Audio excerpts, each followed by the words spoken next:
do livro Aprendendo a Observar, de Marilda Fernandes Dana e Maria Amélia Matos, Unidade 2, A Linguagem Científica. A maioria das pessoas costuma observar ocorrências e relatá-las a outrem, dependendo do objetivo a que servem. Observação e relato de ocorrências podem ser feitos de diferentes maneiras. Para a ciência, cujo objetivo é predizer e controlar os eventos da natureza, um fato só adquire importância e significado se é comunicado a outros, fazendo uso de uma linguagem que obedece a certas características, e é sobre as características da linguagem científica que iremos falar neste texto. A linguagem utilizada nos relatos observacionais difere da que usamos em nossa vida diária, a linguagem coloquial, bem como da usada na literatura. No exemplo a seguir, temos um trecho extraído da literatura. Quando você está lendo um romance, provavelmente encontra relatos de acontecimentos que fazem uso de uma linguagem semelhante a esta. Abre aspas. Deolindo Venta Grande era uma alcunha de bordo. Saiu do arsenal da marinha e se enfiou pela rua de Bragança. Batiam 3 horas da tarde. Era a fina flor dos marujos e, demais, levava um grande ar de felicidade nos olhos. A corveta dele voltou de uma longa viagem de instrução e Deolindo veio à terra tão depressa. Alcançou licença. Os companheiros disseram-lhe rindo: "Ah, Venta Grande, que noite de almirante você vai passar! Ceia, viola e os braços de Genoveva." Colozinho de Genoveva. Chamava-se Genoveva, caboclinha de 20 anos, esperta, olhos negros e atrevidos. Fecha aspas. Um trecho de Machado de Assis, Noite de Almirante, em Antologia Escolar de Contos Brasileiros, Rio de Janeiro, Editora de Ouro, 1969, página 15.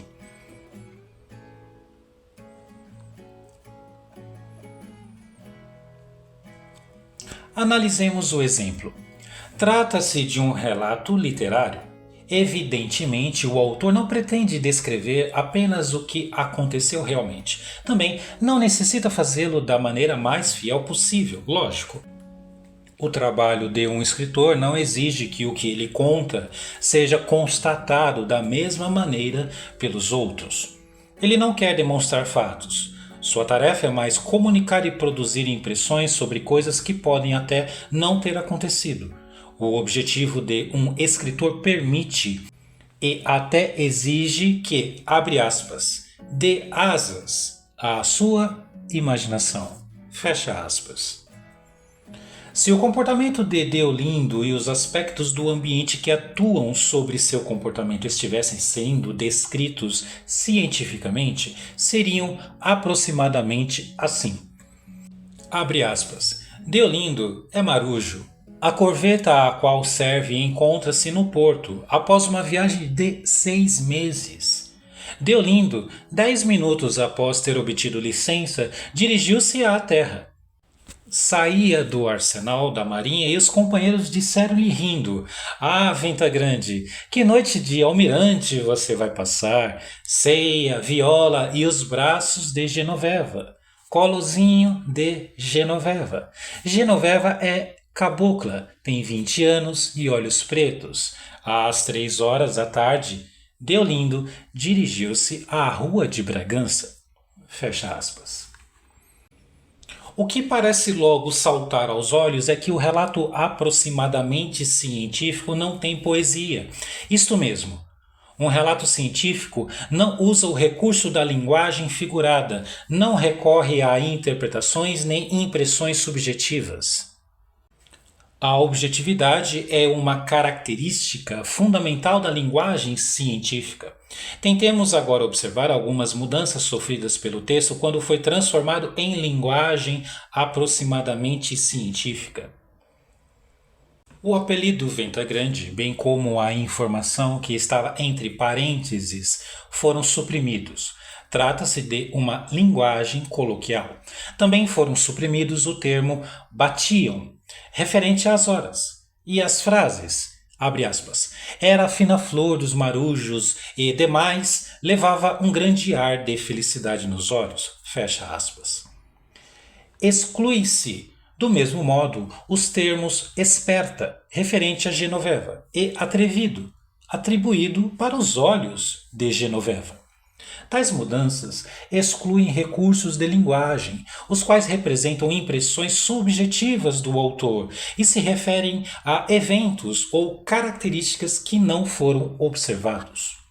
Observemos também que os termos longa, referente à viagem, e depressa, referente à saída de Deolindo para a Terra, foram substituídos por medidas, 6 meses e 10 minutos.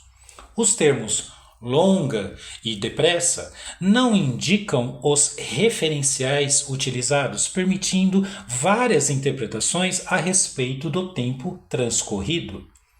A ordem de alguns trechos da descrição também foi mudada.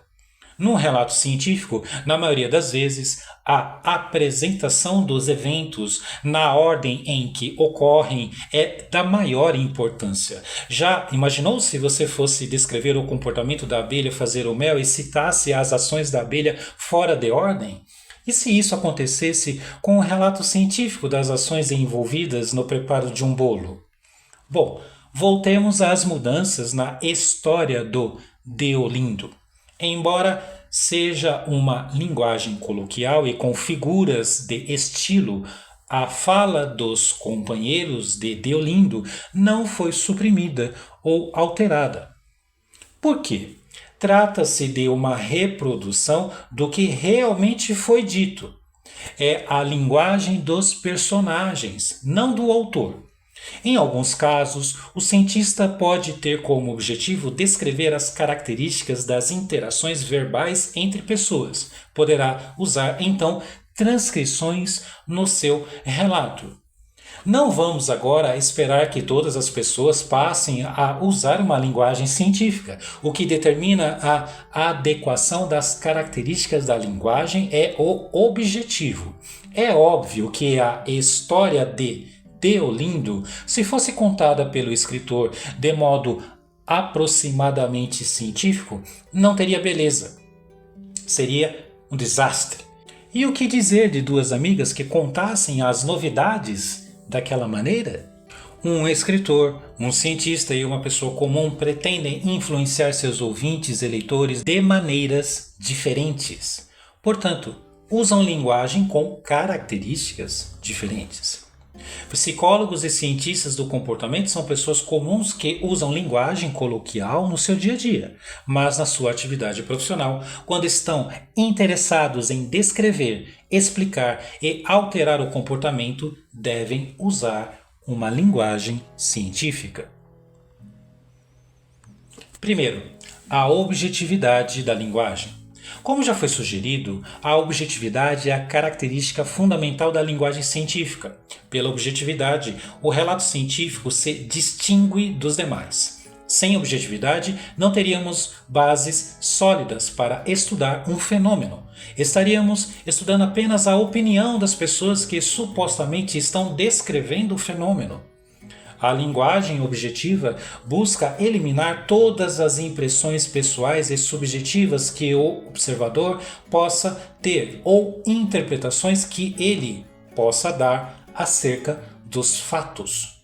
Vimos anteriormente como seria o relato em linguagem objetiva da história de Deolindo.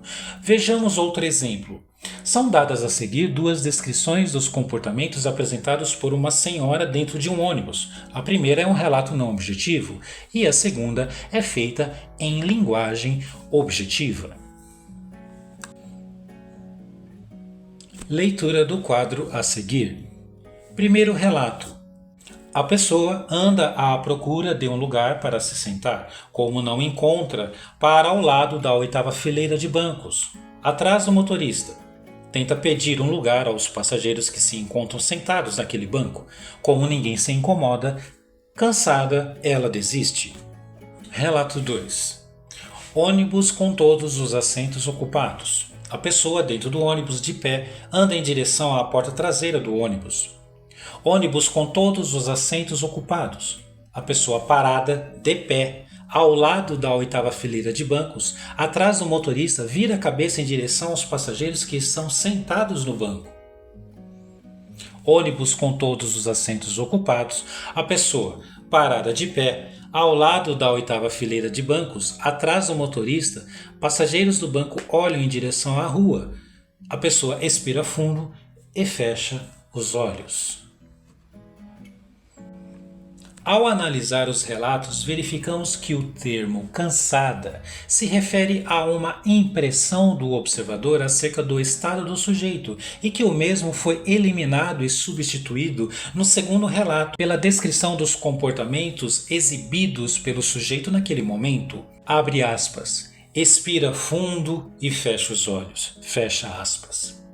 Foram também eliminadas, no segundo relato, as interpretações, abre aspas, tenta pedir um lugar aos passageiros, fecha aspas. Abre aspas, como ninguém se incomoda e ela desiste, fecha aspas. A importância da objetividade na linguagem torna-se evidente quando se compara os dois relatos. No primeiro, as ações do sujeito são descritas de acordo com um determinado ponto de vista que pode ou não estar correto. Possivelmente, se outro observador estivesse presente na situação, interpretaria as ações do sujeito de um modo diferente. O segundo relato elimina as divergências entre os observadores, na medida em que descreve exatamente as ações que ocorrem. Alguém poderia, entretanto, argumentar que a linguagem objetiva não exprime com veracidade o que está ocorrendo, uma vez que elimina informações relevantes acerca do fenômeno, informações que dão sentido à ação.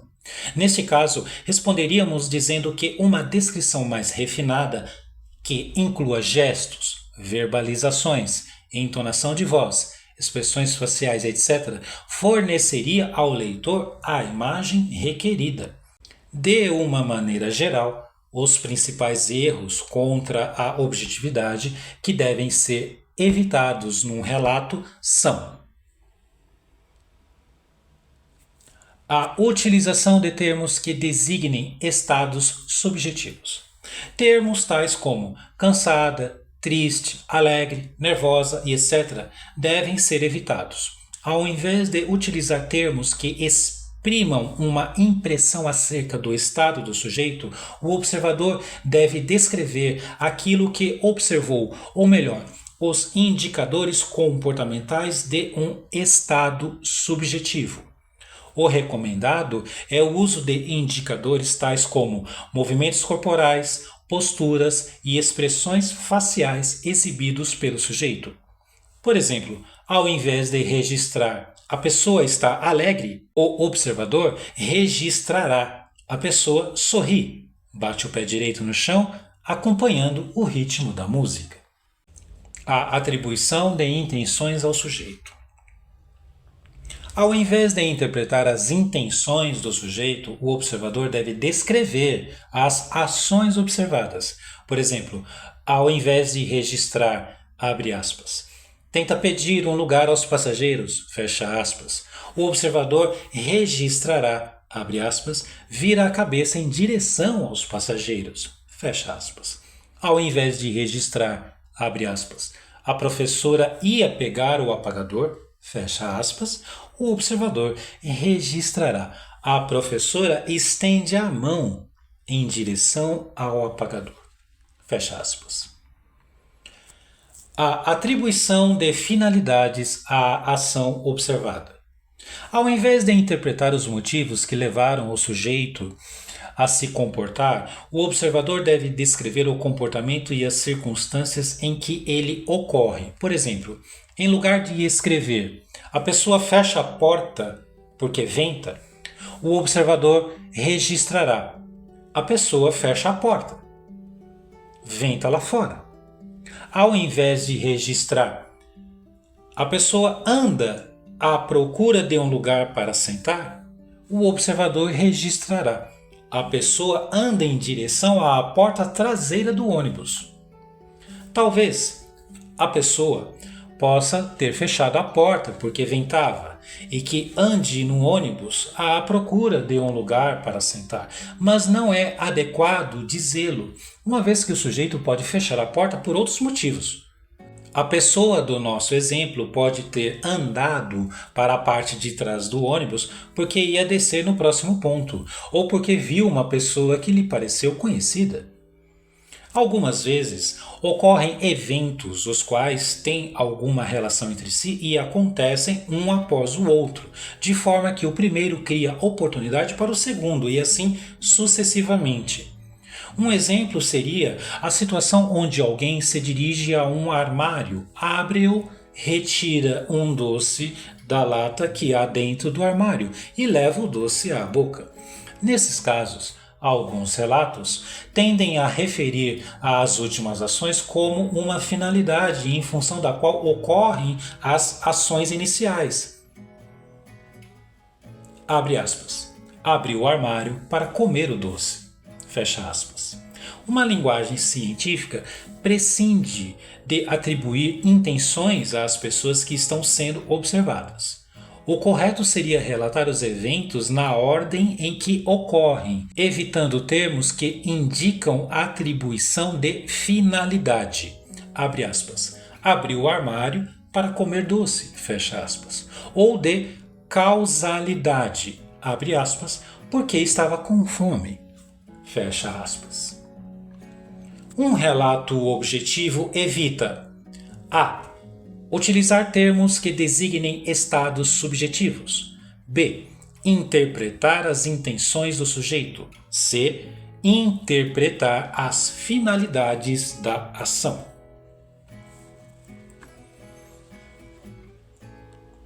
Segundo, a clareza e precisão. Outro aspecto que caracteriza um relato científico é o uso de uma linguagem clara e precisa. Uma linguagem é clara quando de fácil compreensão e precisa quando representa as coisas com exatidão. A linguagem clara e precisa, : A. Obedece aos critérios de estrutura gramatical do idioma. B. Usa termos cujo significado para a comunidade que terá contato com o relato não é ambíguo, isto é, as palavras usadas são frequentemente aceitas na comunidade como referentes a certos fenômenos e eventos e não a outros. C. Indica as propriedades definidoras dos termos, fornecendo referências quantitativas e empíricas, sempre que o relato pode ser usado por comunidades diferentes.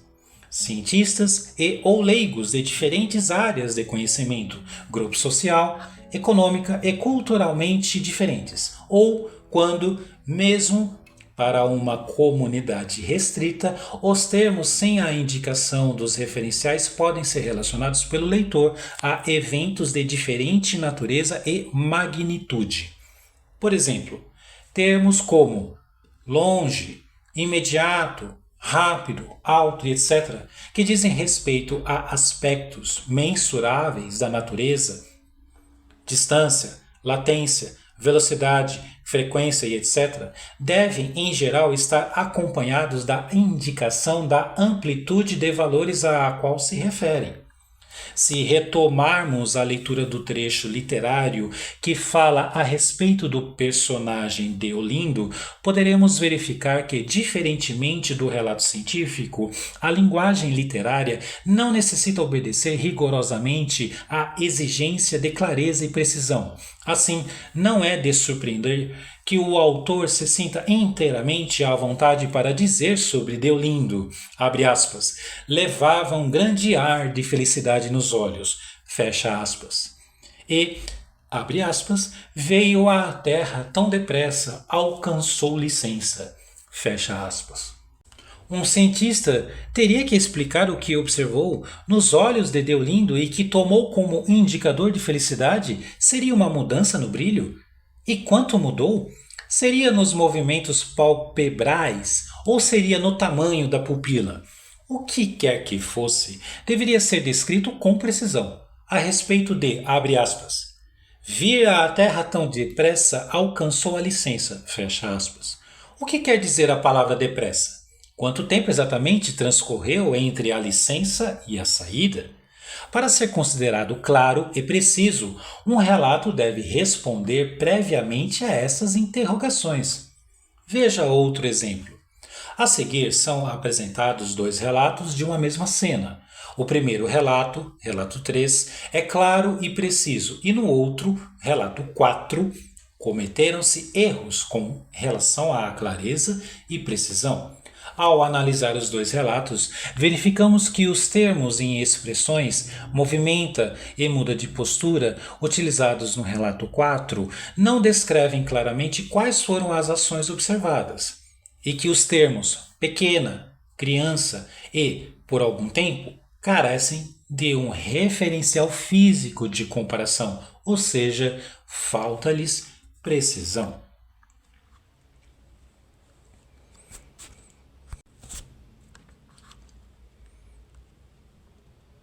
Leitura da tabela a seguir. Relato 3.1. Sobre o tapete, a meio metro da mesa de centro está uma bola vermelha de 5 centímetros de diâmetro. Relato 4.1. Sobre o tapete da sala está uma bola pequena. Relato 3.2. Um menino de aproximadamente 4 anos de idade anda em direção à bola. Relato 4.2. Uma criança se movimenta em direção à bola. Relato 3.3. De frente para a bola, o menino se agacha e a pega. Relato 4.3. De frente para a bola, a criança muda de postura e a pega. Relato 3.4. Levanta-se, permanece parado de pé, segurando a bola por aproximadamente 10 segundos. Relato 4.4. Levanta-se, por algum tempo permanece parado de pé, segurando a bola. Relato 3.5. Grita, ó, ó, e joga a bola em direção à porta. Relato 4.5. Grita, ô, e joga a bola em direção à porta.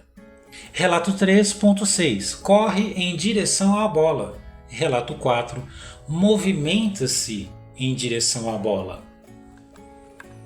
Para preencher os requisitos de clareza e precisão da linguagem, o observador deve evitar o uso de termos amplos.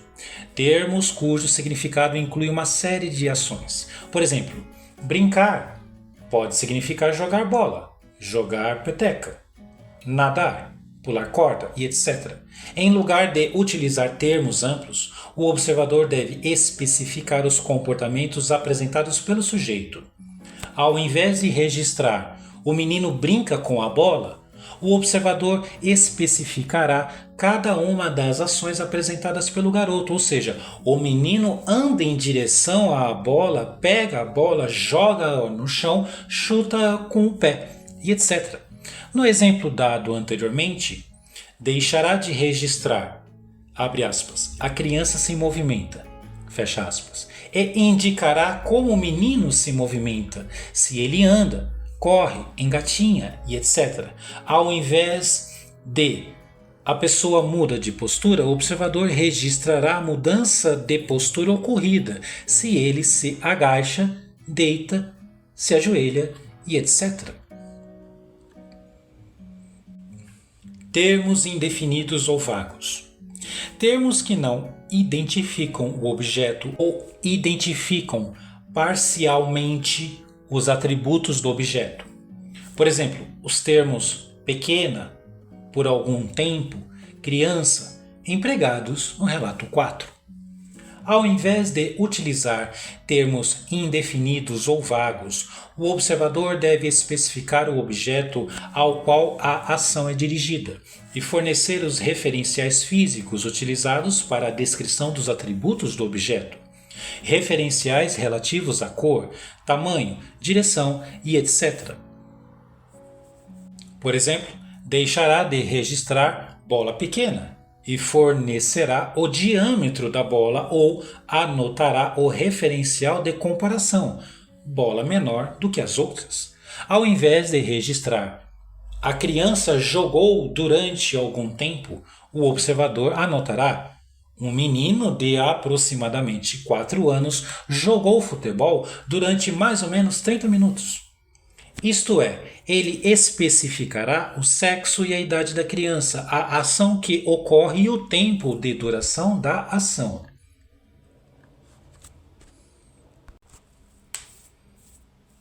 Convém lembrar que, se um termo tiver sido anteriormente definido, o mesmo poderá ser empregado no registro. Por exemplo, se o observador especificar no início do registro que o termo criança se refere a um menino de aproximadamente 4 anos, ele poderá utilizar este termo posteriormente.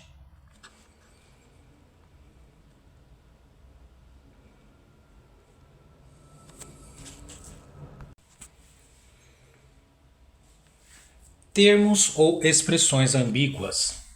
Quando numa expressão um termo pode ser referente tanto ao sujeito da frase quanto a seu comportamento, o observador deve usar termos adicionais que indiquem precisamente a que ou quem o termo se refere. Por exemplo, ao registrar "a pessoa amarra o sapato, encosta na parede", alguém poderia indagar: "a pessoa encostou-se ou encostou o sapato à parede?". Cuidado semelhante deve ser tomado quando se usam palavras que podem ter vários significados. Por exemplo, em algumas regiões do Brasil, se alguém registra "a pessoa quebrou as cadeiras", certamente se perguntará: quebrou móveis que servem de assento ou fraturou os ossos ilíacos? Para um relato ser claro e preciso, deve-se evitar: a. Termos amplos. B. Termos indefinidos ou vagos. C. Termos ou expressões ambíguas. Para facilitar o trabalho de registrar o comportamento e os aspectos do ambiente com objetividade, clareza e precisão, o observador deve usar: a. Verbos que identifiquem a ação exibida pelo sujeito, tais como correr, andar, bater e etc. B. Termos que identifiquem os objetos ou pessoas presentes na situação e suas características. Por exemplo, termos tais como sapato, bola, homem, cor vermelha, janela fechada e etc. C. Referenciais físicos. Os referenciais utilizados são as partes do corpo do sujeito, os objetos e pessoas presentes no ambiente e os padrões de peso e medidas adotados oficialmente: metro, quilo, litro e etc.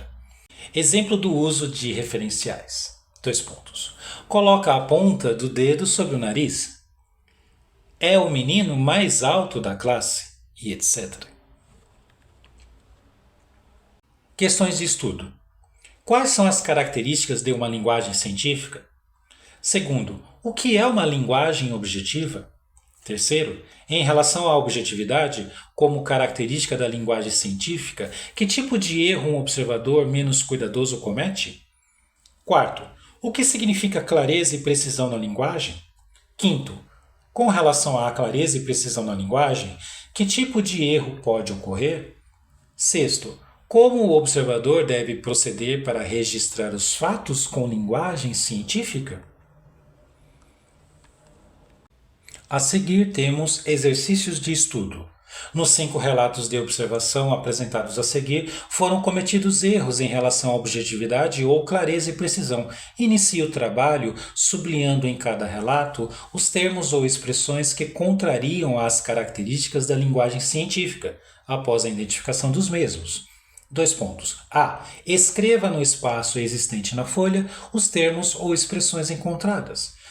B. Identifique em cada um deles se o erro foi contra a objetividade ou contra a clareza e precisão. E, por último, C. Explique o tipo de erro cometido. Relato 1. A pessoa anda em direção a uma loja. Entra na loja pensando o que vai comprar. Um vendedor sorridente aproxima-se dessa pessoa para atendê-la. O vendedor diz: "Em que posso ajudar?" A pessoa olha para o vendedor e fala: Quero um par de sapatos número 42 para minha filha. O vendedor, com ar surpreso, vira-se para buscar o sapato. A pessoa anda em direção ao banco, senta no banco e espera. O vendedor volta trazendo alguns pares de sapato. A pessoa escolhe um deles. A pessoa vai ao caixa, paga o sapato e sai da loja contente. Relato 2. A pessoa S anda até o balcão de uma companhia aérea. S pede inseguro informações sobre voos.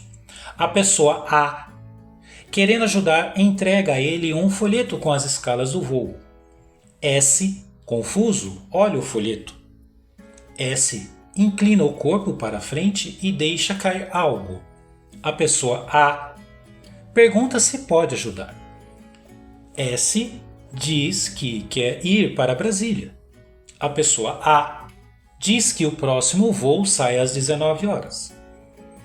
A pessoa S agradece e se abaixa para pegar a caneta que caiu. Relato 3. A pessoa S volta apreensiva da balada. O pai está na sala dormindo. S tira os sapatos e caminha pé ante pé para não acordá-lo. S esbarra na mesinha de centro. Uma coisa cai no chão. O pai, mal-humorado, grita: "Isto é hora de chegar?" S, tentando acalmá-lo, beija o pai e diz: "Estava bom demais. Não deu para sair antes." Relato 4. Maço de provas recém-aplicadas. A pessoa S senta desanimado em frente à escrivania e começa a corrigir as provas. Em determinado momento dá uma risada, levanta da cadeira para fumar um cigarro, volta ao trabalho com mais ânimo. Corrige 10 provas. O telefone toca. S diz, abre aspas, "Não estou para ninguém", fecha aspas. A empregada diz, abre aspas, "É da escola de seu filho", fecha aspas. S, assustado, pega o telefone. Relato 5. A pessoa S e seu irmão brigam na sala. A mãe entra na sala e manda que cada um vá para o seu quarto. S diz que foi o irmão que começou. Em seguida, sai da sala. No quarto, liga a TV para matar o tempo. Desliga a TV e faz uma arte. A mãe entra no quarto e diz, abre aspas, "Que eu faço com você?" Fecha aspas. S, envergonhado, pede desculpas à mãe.